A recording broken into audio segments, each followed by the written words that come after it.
Hello students, this is your computer teacher Devdip sir back with another lesson of computer for you all. Now today we are going to do a new chapter of class 8. Already I have given you the question answers of chapter number 3. Today we are going to start chapter number 4.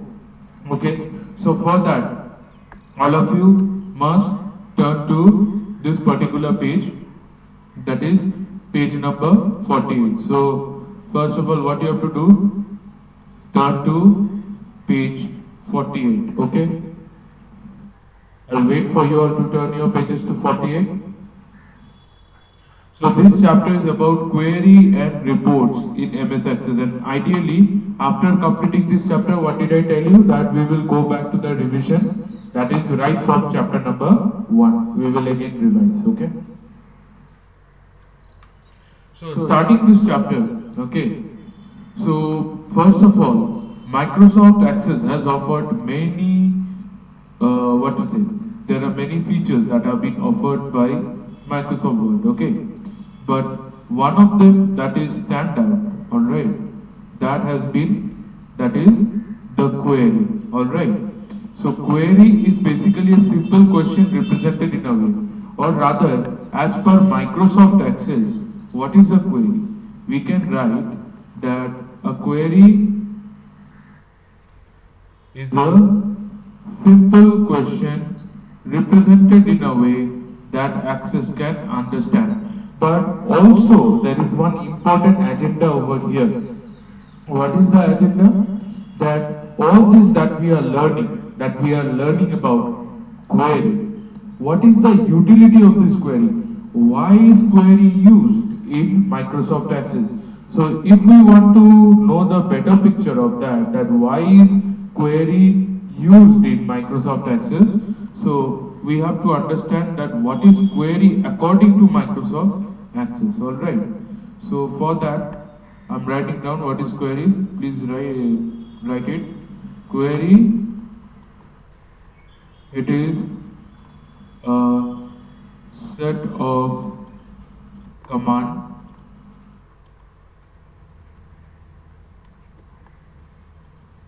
that helps us to retrieve data. So what is query? Query is a set of commands that helps us to retrieve data. Okay, so all the set of commands that helps us to extract or retrieve data, what is that called? It is called query. Okay, now the moment we have already established the relationship between different tables, we can now go to a particular box. Okay, what is that particular box called? This is that particular box which we call it the select query box. Okay, in the select query box, first we have to add the table one by one. After adding the tables and the related attributes, if you can see that there is a section right below over here, this area. Can you see this section here? This is nothing but the query dialog box. Okay, so this part of the area is called the query dialog box. From here basically we can add the query or we can even update the query. Now if we want to simply, that is, if you add a table accidentally to the query and want to delete it, suppose you have added accidentally a table, okay, and you want to delete it. Okay, so what you have to do, click on that particular table's attribute rather, and delete. Press on the delete key. This will remove the query. So accidentally also, if we give any query that is not correct, we can even remove it using the pressing the delete key. So here one thing we have to remember, what we have to remember, that write down, to remove a query, press on delete key. So this will remove the query for a particular table. Okay. Now creating a query. You can use design view to manually create a selected query. So how we can create a query manually? So we can use the design view to manually create a selected query. So with the help of the design view, we can manually create the query. So how to do that? How we can create the query manually? Okay, let us see the steps, how we can do that. First step, click on the create tab. So which tab we have to create first? We have to click on the create tab. From the create tab, we go to the second option where we click on the query design tab. So first, what are we seeing? See the sequence very nicely, children. First, we are going to the create tab. From the create tab, we will go to the query design tab. Once we click on the query design window, now we will see a window like this, somehow like this, will open. This is the query design window. Once this window opens, okay, there are certain steps we have to follow. What are the steps? A window will appear like this. Now, we have to click on the table and we have to click on the add button. Which button? Add button. To add the table for our query. Now, repeat the steps. We were doing now, we were adding the columns, then we were adding the tables, then adding the columns of the attribute. Now we have to do the same step, okay? So after, now see, we have successfully, in this particular picture, it is clearly given that we have successfully added the tables and their respective attributes or columns. Now, below the box, what we want to display, like I want to display student ID, student name, fees who have paid for month between. Now in the criteria, remember, whenever you have to filter data, for filtering data via query, what we have to do, we have to go to another option that we call criteria. There is an option if you find in your book called criteria. Criteria is nothing but what is it? What is the criteria option here? The criteria is an option that pertains to what? That pertains to condition. So it highlights a particular condition. Okay? Understood? So this is quite very important for you all to understand that once we have selected the tables along with its respective attributes, if we want to filter the data, then we must use the criteria or the condition to filter it. Okay? I hope it is clear to all of you. Now, in order to run a particular query, what is the meaning of running a query? First of all, we need to understand the heading itself, that what is the meaning of running a query. Okay? So what is the meaning of this, running a query? Running a query means executing the query, okay? So the process of running the query is called, or executing the query or the command is called running the query. Now how we can run the query?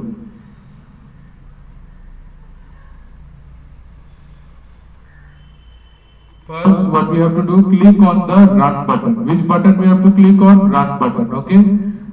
So, where do we get it? From the result group. Inside the design tab, there is a result group. In the result group, you will find the run button. See in the picture, it is highlighted. This is the run button. The moment we run the button, you can see the data being filtered or extracted, okay? As per the query. Okay, I hope all of you have understood. So all the now, the result or the output of the data, in which view it will come? The output of the data will come in data sheet view, okay? It will come in the format of data sheet view. Alright, understood? So it is coming in which view then? Connected successfully. So we were discussing about then the results of the query appear in the data sheet view. Okay. So whatever output results will be extracted, it will be displayed in that of the data sheet view. So you must keep that in mind. Now, how we can save a particular query? Once the query has run or executed, okay, or basically it has extracted or retrieved the data, okay, we have to save it. But before that, there are some apprehensions that you must note, okay. Normally, that there is a lot of debate that a query stores data, but it actually doesn't. A query does not store data, it retrieves data that is stored in the table. Understood? So query will never store the data because the data is already there. So it will just retrieve the data.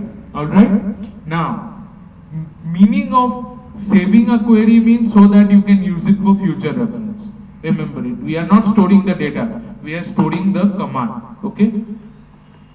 So now, keeping this thing in mind, these are the steps. Step number 1, you can use the shortcut key or the save as command.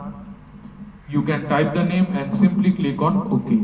And as I told you, that query can be created using the design view, and query is nothing but a process or an object that requests information. Basically, requesting information means to get or extract data from the Microsoft Access table. Okay?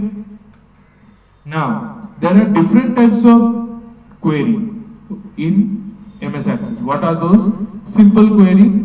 Simple query is used to ask some particular questions about the data. Simple query is basically straightforward. Like suppose I'm giving you an example. That student table. A question related to query can be like this. That is, find out those students who are in class 5 section B. So how will you execute the query? Select name.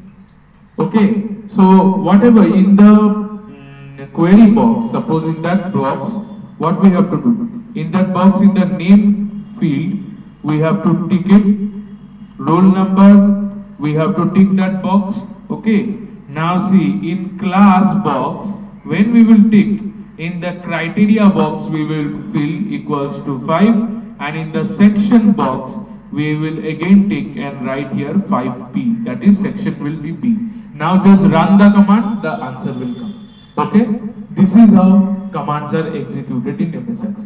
Alright, now next one, unmatched query is used to find records from a table that do not have corresponding values in the second table. Unmatched means which is not common in both the columns. Okay, unmatched query is applicable for only one table. Okay, and what is a duplicate query? It is used to display records have same values in multiple. Sometimes it happens like बार बार यही command अगर आ जाए तो like display those students who are in class 5 marks whose marks is greater than 80, display those students who are in class 5 whose marks is less than 40. Marks column is coming multiple times, so this, if we include marks inside the query multiple times, that will be treated as a duplicate query. Okay, because a part of the command is already present in multiple queries. Okay, so we will do till here. From using criteria, we will do in our next class. So please note it. That is today's date. We have done our class till types of query. Okay. Now, homework questions. All of you note it.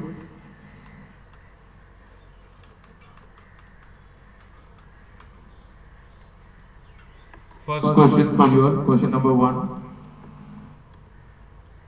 What is a query? Question number 2. What is the use of query?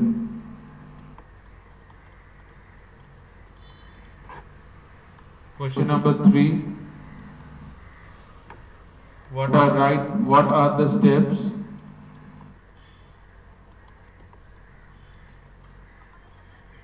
to create a query?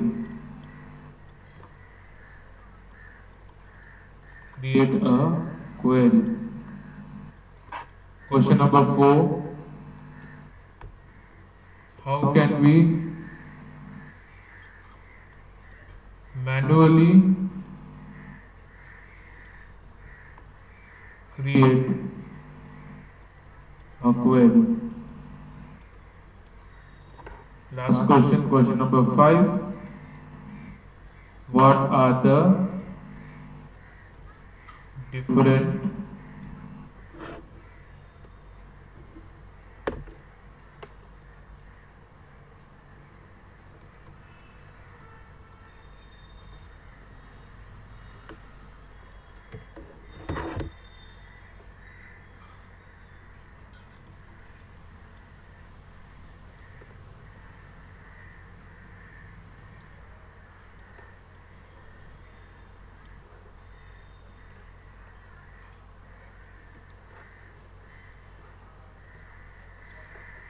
what are the different types of query? Okay, so what are the different types of query?